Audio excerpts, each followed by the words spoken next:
Estimados amigos, tengan ustedes muy buen día. There'll be girls across the nation that'll eat this up. Babe, I know that it's your soul, but could you bottle it up? Get down to the heart of it. No, it's my heart. You're shit out of your luck. Don't make me tell you again. Woo! Love, love, love. Hey, Love, love, love, love. I do it, love. Love, love, love. Uh-huh. Yeah. Continuando con nuestra clase, la que nos corresponde para el día de hoy, y dándole continuidad al tema de la clase pasada, hoy vamos a tratar el tema de por qué o cuál es la justificación para crear esas actuaciones especiales de la Policía Judicial o esas técnicas para investigar. ¿Y por qué hubo esa necesidad de crear una agencia? ¿A qué se debe el motivo de crear agencias? Y ustedes como investigadores, ¿a qué se van a enfrentar cuando pertenezcan a estas agencias? De esta manera vamos a mirarlas, estimados amigos, una por una en lo que tiene que ver con estos grupos o frentes delincuenciales a los que nos iremos a enfrentar. Tocaremos el tema de los grupos delincuenciales.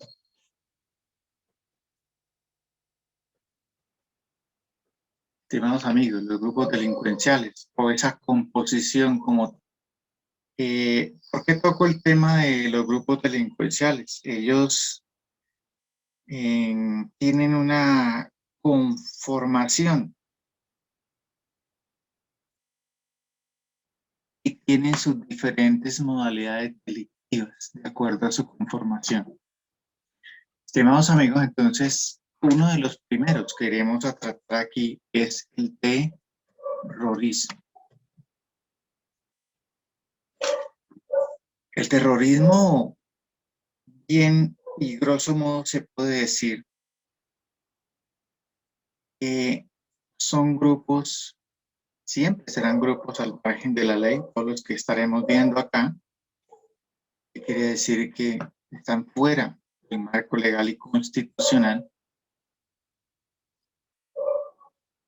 Y estos grupos se basan como en una supuesta acción social, un inconformismo hacia la democracia legalmente constituida y mediante el empleo de las armas, el reclutamiento de personas para conformar estos grupos, inician estas actividades al margen de la ley mediante la lucha armada, amigos. Y entonces aquí podemos hacer como un paréntesis en lo que tiene que ver con la subversión de lo que habla nuestro código en el tema de las personas que se alzan en armas, la subversión. Que ahí se toca un tema que se llama la rebelión. Y entonces aquí estaremos hablando de guerrillas en Colombia. Hay varios grupos guerrilleros, pues ahorita algunos ya en disidencia y otros grupos que continúan y otros grupos que han entregado las armas. Compañeros, este grupo, digamos que el gobierno colombiano ha tenido que luchar durante muchísimos años contra este flagelo. ¿Y cuál es la lucha y cuál es realmente la esencia de crear estas agencias para combatirlos y que el Estado cree sus grupos para combatirlos? Una de ellas es la toma armada de poblaciones. Ellos, mediante el uso de las armas, se toman algunas poblaciones. Los desplazamientos, ¿no? de un lugar a otro de personas. Las lesiones personales graves, pues porque utilizando las armas y los explosivos causan ese pánico, ese terror en la población. Y eso hace que también hayan heridos. Una explosión causa lesiones gravosas. Los secuestros, que es un delito, se puede decir, de los más graves, que no tiene ninguna clase de beneficios eh, jurídicos. El homicidio, la extorsión y cerramos diciendo así en lo poco el narcotráfico, porque ellos también tienen sus cultivos y tienen sus rutas para vender, ¿no? El estupefaciente. En segunda instancia, estimados amigos, tenemos el narcotráfico, ¿no? Que ustedes habrán oído escuchar mucho sobre estos temas. Pablo Escobar, Gonzalo Rodríguez Gacha y muchos otros más vigentes. Este grupo delincuencial que se dice ser narcotráfico es caracterizado por disponer de un gran poder económico, precisamente por el tema de la droga, porque eso le genera muchos ingresos económicos. Para ellos es un gran negocio, ¿no? Ellos tienen unos aspectos a tratar y que es también a lo que ustedes se van a enfrentar durante su profesión, que son los cultivos y la producción. Han visto que el Estado erradica los cultivos, los localiza y trata de que esto no se extienda, pues porque se le da por un punto álgido para que no prospere su actividad. Los laboratorios e insumos también para el procesamiento del alcaloide son también destruidos por el Estado, pues para que no se fortalezcan. Las rutas también que ellos tienen, estas pistas clandestinas, la forma como desplazan el alcaloide para obtener, pues a través de técnicas como las entregas vigiladas, inteligencia contra inteligencia, pues se acaban con estas rutas también. La distribución, ¿no? En la distribución vienen clientes grandes y vienen clientes pequeños. Ahí se habla desde el menudeo, desde el microtráfico hasta lo más grande que es el narcotráfico. Y por ser una actividad obviamente ilegal, estimados amigos, pues que tiene suficientes recursos económicos, como lo dijimos, se involucran otras actividades delincuenciales que son las que ustedes irán a combatir. Una de ellas es el homicidio. Entonces ellos necesariamente pues matan, asesinan. El sicariato, tienen los ajustes de cuentas y personas que le hagan estorbo en su actividad, pues, se utilizan este medio o este delito que es el sicariato. Secuestro, también secuestran personas. Extorsión, que también la cometen ellos. Ya habíamos tocado esto de los ajustes de cuenta, inconformismo o cosas que no les cumplieron. Por ende viene los ajustes de cuentas. Como tercera medida venimos a hablar de las autodefensas. Estos grupos que también están al margen de la ley, pues se dice que utilizan actividades para combatir la subversión, que tienen una ideología más de la derecha. Aquí se está tratando un tema muy amplio, no puedo extenderme mucho por el tiempo, pero estos son temas demasiado amplios que tratar y que debatir. Aquí se habla de un grupo delincuencial que se creó para combatir grupos armados terroristas, los mal llamados subversivos. en diferentes regiones del país, ¿no? Entonces, sin embargo, estas organizaciones son ilegales, puesto que también cometen delitos como desplazamientos, eh, homicidios, y por qué no decirlo, genocidio, ¿no? Ustedes de pronto han escuchado que se conocen también por ahí como se habla de los grupos paramilitares. Entonces, este tema lo dejo ahí un poco quieto, pues, porque es un tema bastante extenso y no me alcanza mucho el tiempo, estimados amigos. Pero más o menos les toco de qué se trata. Viene otro grupo al cual ustedes van a combatir muchísimo, que es la delincuencia común, ¿no? En algunas entidades le hablan de sociales, ¿no? Porque son grupos de nuestra sociedad, ¿no? A veces se puede decir que no son armados, ¿no?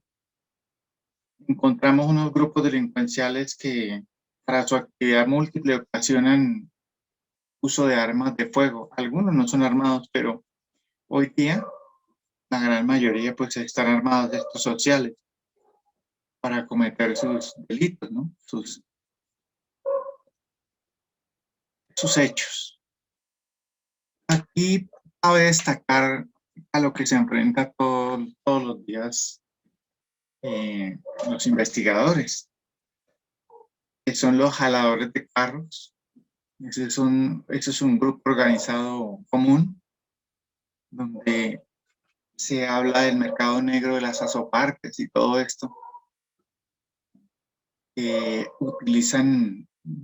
Hurtan vehículos de media y alta gama, pues, para el tema del desguazamiento y venta de el desguace, ¿no? Venta de partes. Los apartamenteros, estos son grupos que tienen una modalidad exclusiva de entrar a los conjuntos cerrados, de reclutar también sus cómplices en los conjuntos cerrados para poder ejecutar estas actividades, de abrir las puertas con una maestría espectacular y poder vulnerar todos estos sistemas de seguridad, ingresar y llevarse todas las cosas de valor de un apartamento. Está en una modalidad que se llama los pleteros, estimados amigos, que ustedes les tocará luchar mucho contra esto, que son las personas que marcan su presa, valga decir así, en los bancos, en las corporaciones bancarias, cuando se esté retirando una suma de dinero y lo entregan a otro como cómplice marcado o a través de una vía de comunicación con la descripción para que él en un vehículo más ligero lo siga y en un lugar donde se pueda le quite el dinero que retiró.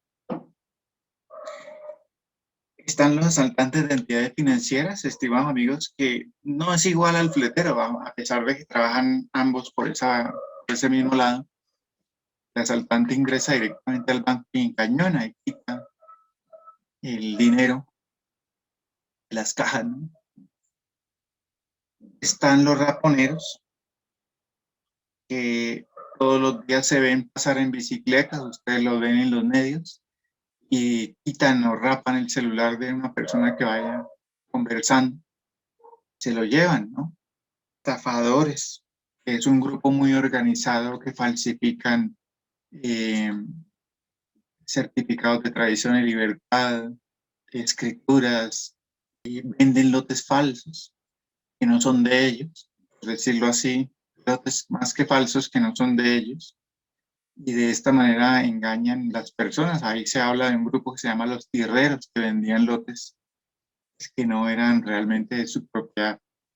Digamos, estimados amigos, y cerrando este bloque, se puede decir que grosso modo es a lo que se enfrentan ustedes en el argot diario, así muy por encima a estos grupos, ¿no? Ya hay nuevos grupos que han salido, los clanes, las oficinas, etcétera, etcétera. Y para esto se cuenta con mucha inteligencia electrónica, muchos equipos modernos, sofisticados, como los que detectan la morfología del rostro, tecnología de punta que permite que las técnicas de investigación de las autoridades sean mucho más efectivas, ¿no? Todos estos temas de GPS, etcétera, etcétera. Eso ya lo tocaremos en nuestro encuentro porque hay que amplificar mucho más el tema.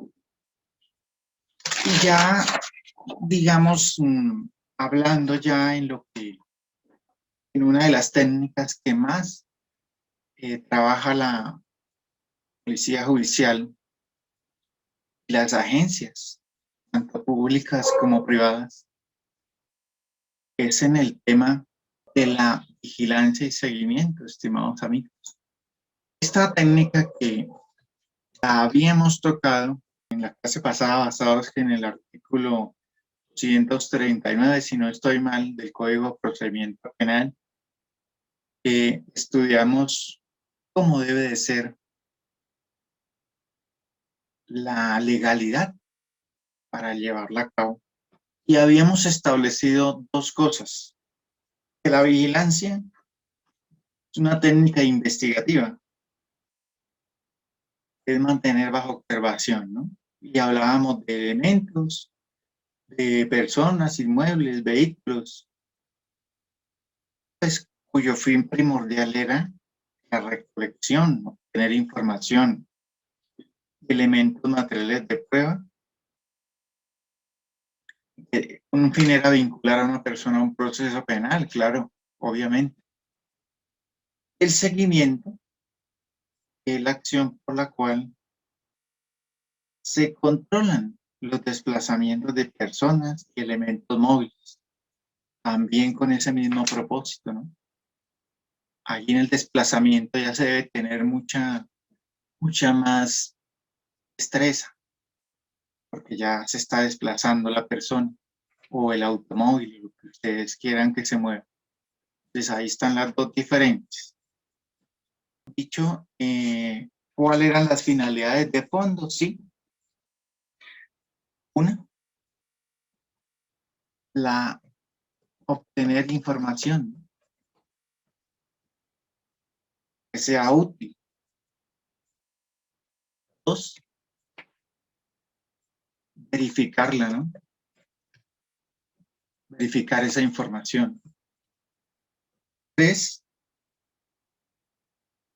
cumplir los requerimientos. ¿Pero requerimientos de quiénes? De la autoridad judicial, ¿no? Todo se haga bajo la legalidad. Cuatro, y que sea todo bajo una dirección, una planeación, un orden. Capturar personas es otro fin, ¿no? A esto nos lleva a capturar. Otra, identificar las personas, ¿no? Esto de que yo hablaba de identificar o establecer la identidad de personas son las que están implicadas, ¿no? En los hechos delictivos. Otra, establecer la naturaleza de la organización criminal, ¿sí? ¿Cuál es la naturaleza de esa organización criminal? ¿A qué se dedica? ¿Quiénes son? Otra, descubrir el cautiverio de un secuestrado, ¿no? ¿Dónde lo tienen? Esto no se hace de la noche a la mañana, eso toca trabajar bastante en esta técnica para poderlo localizar, ¿no? Descubrir ese cautiverio, ese secuestrado. Otra es esa obtención de esa información para que más tarde se pueda utilizar en la entrevista, ¿no? Otra, las famosas pruebas que yo no las llamaría pruebas, pero que nos van a servir para aportarlas en el proceso penal. Y otra, establecer la relación entre autores y cómplices o partícipes, ¿no?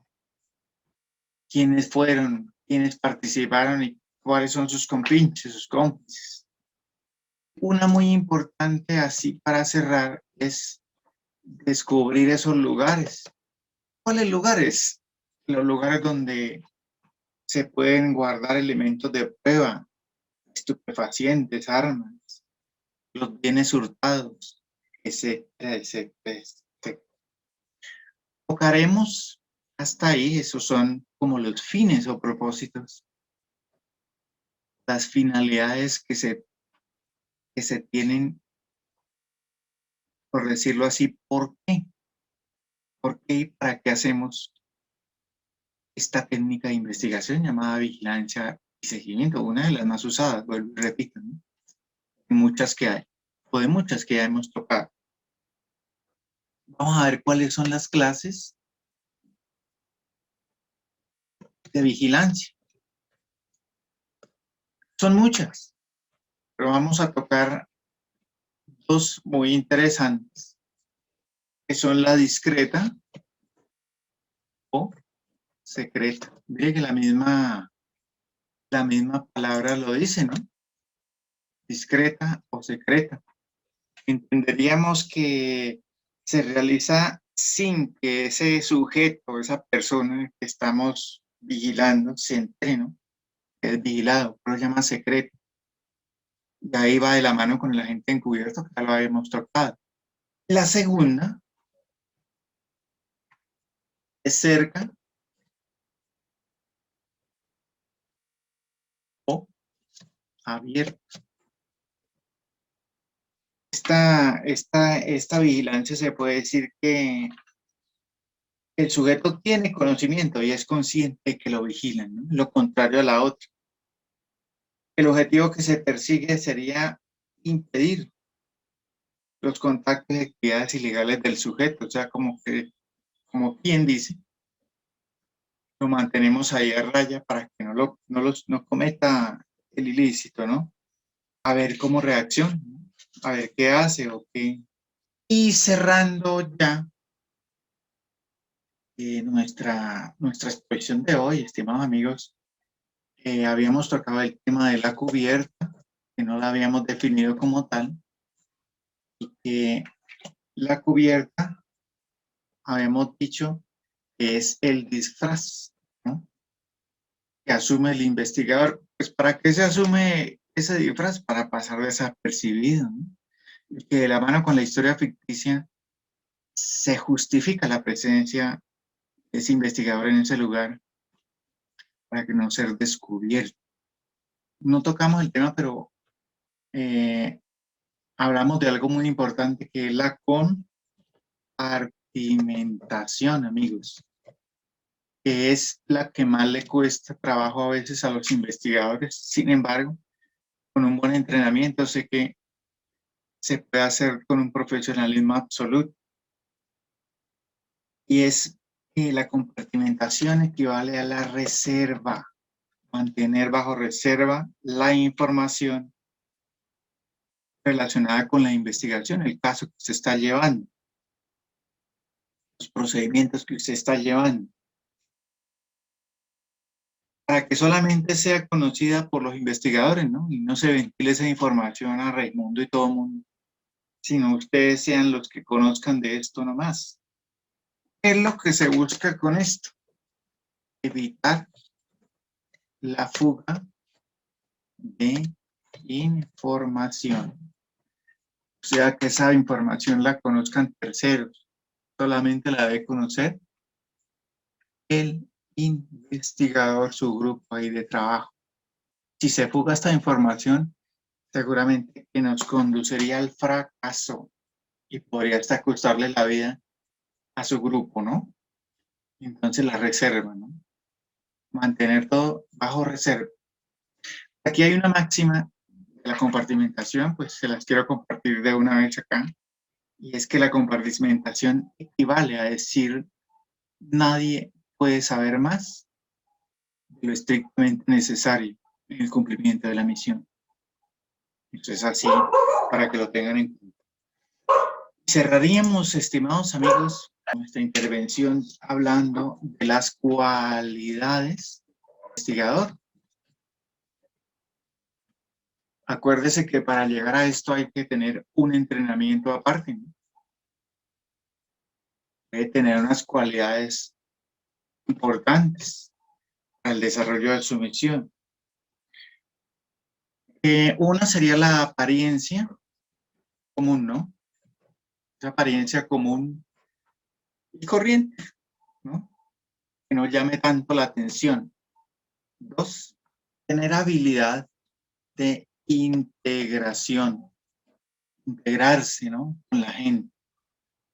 Esa habilidad de uno formar una charla rápido, de hacer esos amigos rápido, esa confianza, etcétera, etcétera. Eso es muy importante a la hora de trabajar en esto. Estar alerta.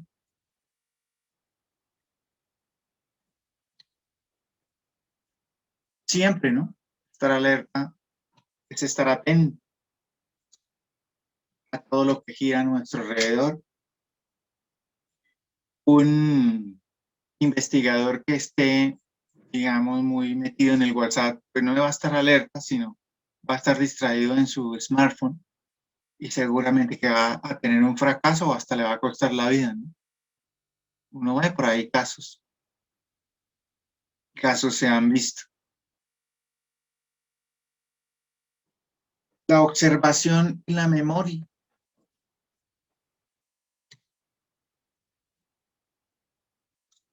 Como eso que llamaban antiguamente la memoria locativa, y todavía la llaman, de por lo menos recordar un edificio, un señuelo, una nomenclatura de una dirección, una calle, una carrera, algo así.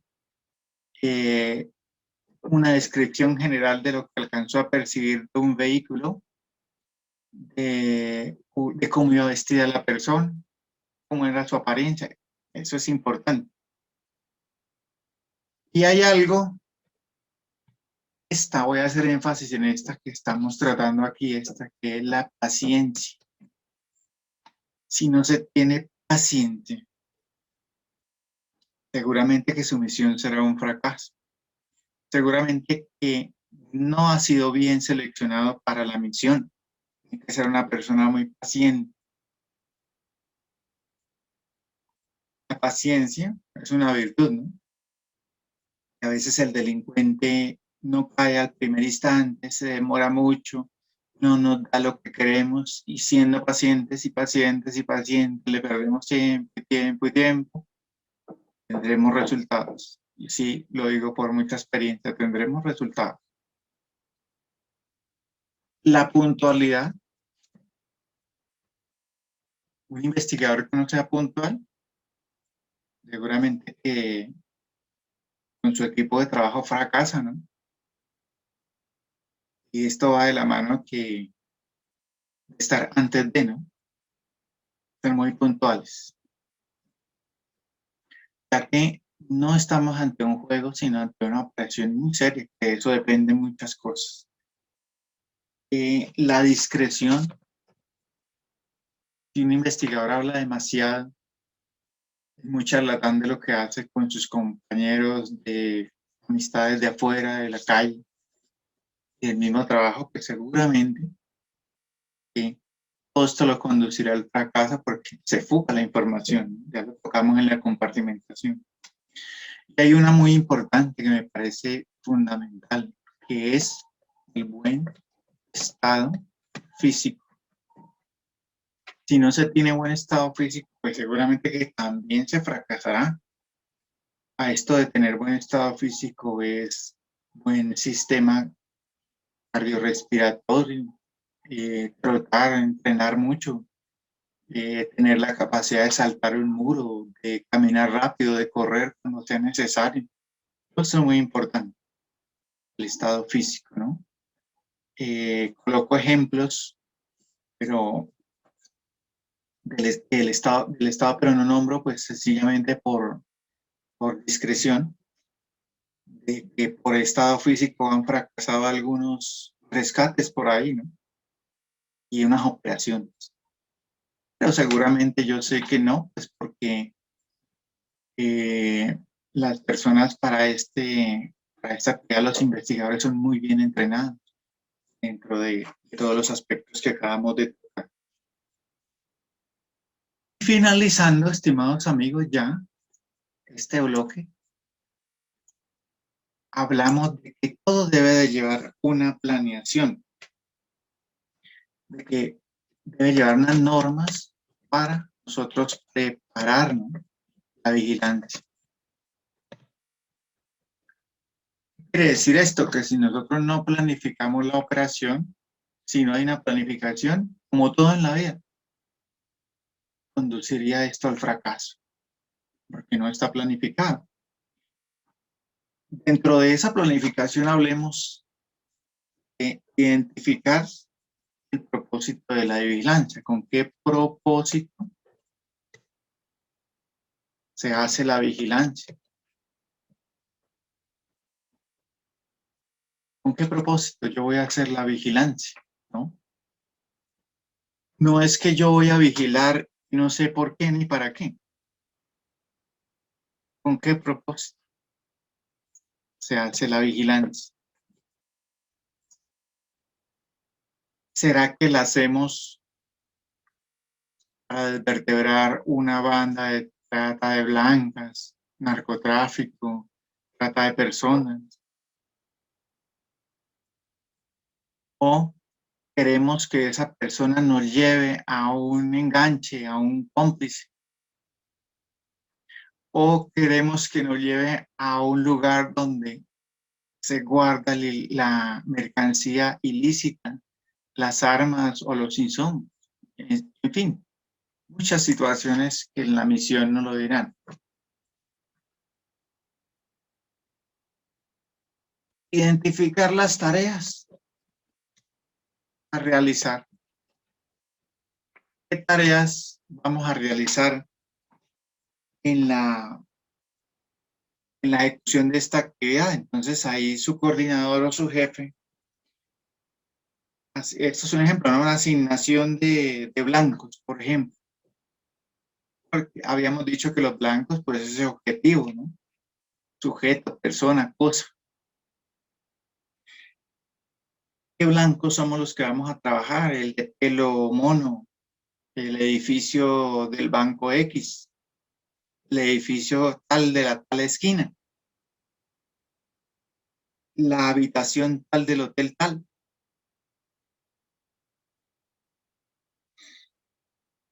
El material logístico, ¿no? ¿Qué iremos a utilizar? Si overoles, si algo caracterizado como un obrero o un plomero, o qué radios de comunicaciones. ¿Cómo nos vamos a comunicar? ¿Qué señas vamos a utilizar para comunicarnos? ¿Por qué medio? El tiempo, ¿cuánto nos iremos a demorar? Los relevos, ¿cómo iremos a hacer los relevos, no? Para que no nos descubran. Entre otras así cositas que les puedo decir sobre esta parte. Como tercera medida, las señales, ¿no?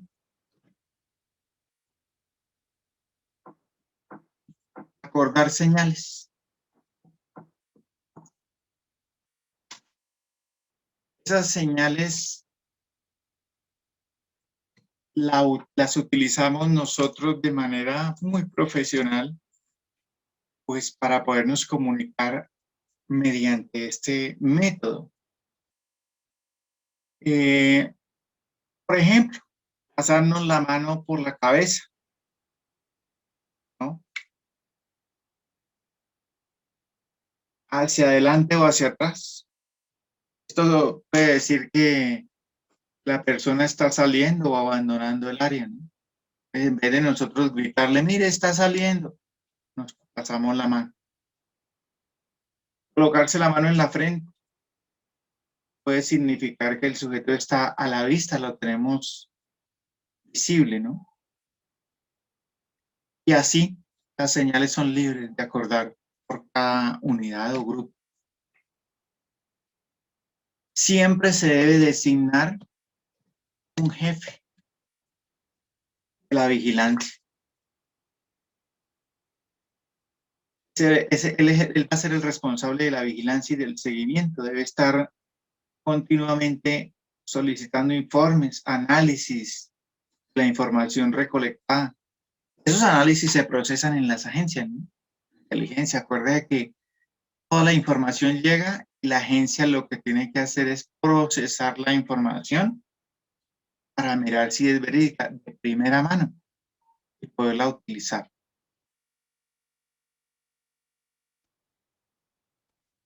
Una muy importante sería los famosos relevos, ¿no?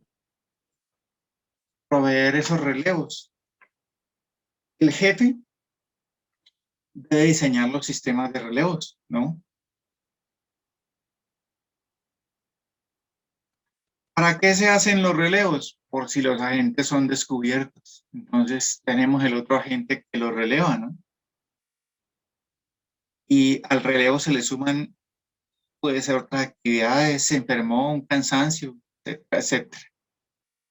Su estado físico no estaba rindiendo. Un sistema de comunicaciones. Tener un sistema de comunicaciones es muy importante, ¿no?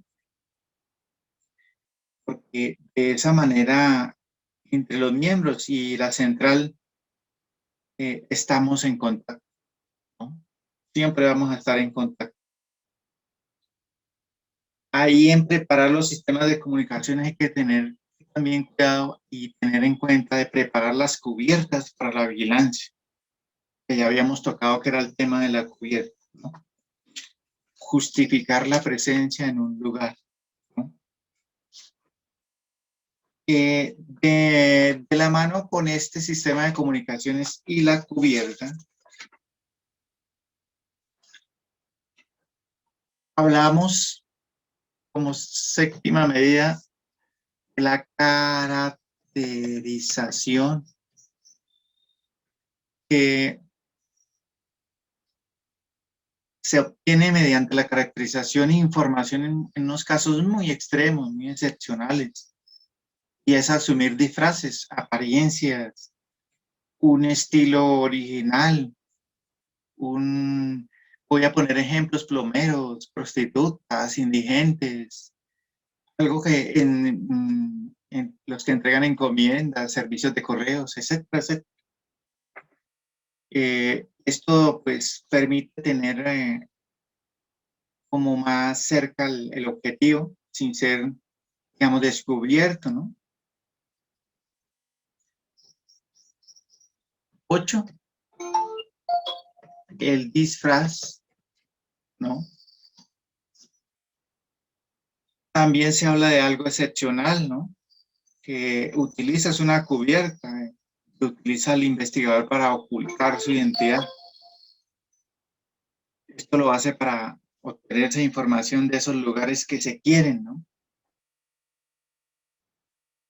Ya habíamos dicho, puede ser una persona obrero de una empresa, un plomero, etcétera, etcétera.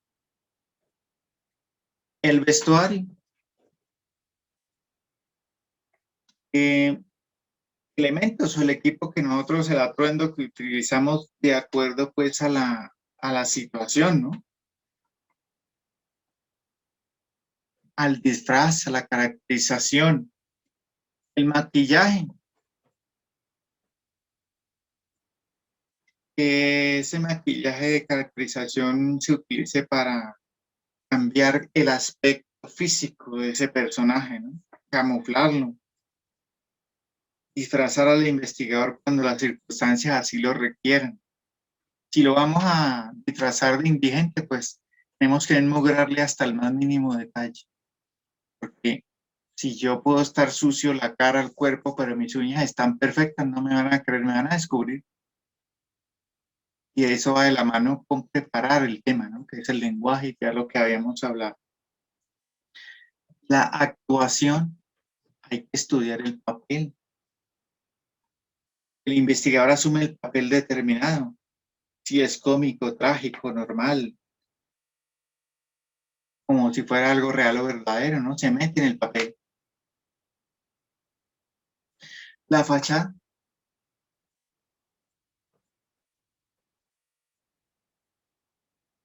la apariencia que se le da a una persona, ¿no? Para cubrir su verdadera identidad, ¿no?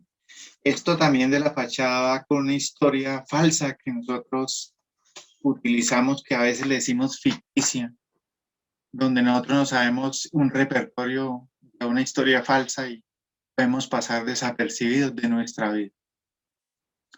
De esta manera, mis estimados amigos, hacemos otra entrega más de la clase de hoy y nos encontraremos Dios mediante en una alternancia semipresencial para poder seguir tocando otro tema y por qué no profundizarnos más en lo que acabamos de ver. Desearles a todos que continúen con ese ánimo, con esa meta que se trazaron. De hecho, quiero felicitarlos desde ya por el interés, por esas ganas de aprender, de seguir adelante, de querer superarse y de seguir en este campo tan bonito y tan excelente que es la investigación. Una carrera muy, muy bonita, muy amplia, muy sacrificada y de mucha vocación. Y los felicito por esto y bienvenidos nuevamente. Nos vemos en la próxima, amigos.